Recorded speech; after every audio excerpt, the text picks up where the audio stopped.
Hi, this is Andrea from Sony Filmos, and today I will talk about the new Tokina 300mm 7.1 reflex lens I got from Tokina. Disclaimer, I didn't get paid for this, they will not give me any presents. I'm free to share my opinion about the quality of the lens. As you know, they launched a Kickstarter Indiegogo project where they try to finance 3 new reflex lenses: the 300mm 7.1, the 600mm 8.0, and the 900mm 11.0. They are all APS-C E-mount lenses. And I will share my first impression about the lens. When I first saw it, when I first unboxed the lens, I really was surprised about the size of the lens. I know it's an APS-C lens and I know it's only 7.1, but if you consider that this is a 300mm, 450mm full frame equivalent lens, it's quite something impressive. It's also funny to see the lens because it has that small cap built in the front glass, because here there is another glass. It's a reflex lens. That's how they designed those lenses. It's also funny to see your own reflection in if you look inside of the glass. And the overall build quality is really impressive for the price you pay, because everything is metal and the rubbering also feels very nice. There's also a metal hood with it, so you see you really get what you pay for. Let's talk about the image quality. As you know, I'm a hiker and I usually use the Tamron 28 200mm lenses as my get-go lens when I'm on a mountain, because it's very lightweight.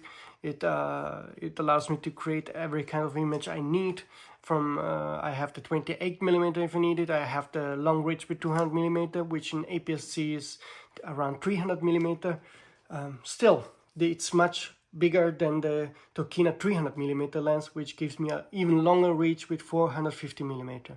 I compared the image quality of the two lenses, and the Tamron wins. It's a bit sharper. It also has the autofocus, which helps me to quickly get in focus everything I need.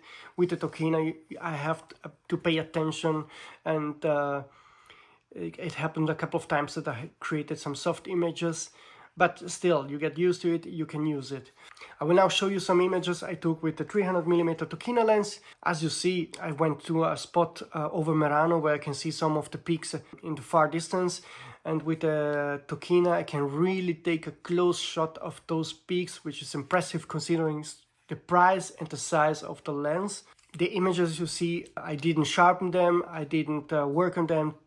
Those are the images that came straight out of the Sony a7R5 I'm using now with the Tokina. So final folks, I still think I wouldn't buy the 300mm lens, because the Tamron is enough for me. And if I need the extra reach, I can crop in and I still get sharp images. So for me, I wouldn't really buy the 300mm lens unless I really need the super small size, and even the Tamron would be too big for me. Then of course the Tokina would be a nice choice. Now here's the caveat. I strongly believe I would consider to buy the 600 and the 900mm lenses, because those have incredible reaches. The 600mm is 900mm in full frame terms, and the 900mm is 1350 in full frame terms.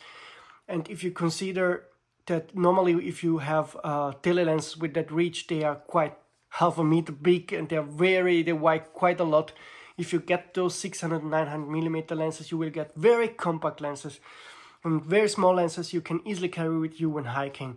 And this would open a new kind of photography for me that I cannot do with my usual gear. So if you are a hiker like me, strongly consider to buy a 600 and 900mm lens. They are affordable, they are compact, they're lightweight, and it's something that is unchallenged on the market unless you carry with you some huge 600mm Sony $15,000 lens. So this is it for today. I really enjoyed to use the Tokina lens, and I can't wait for me to test out their other two reflex lenses. See you soon, folks.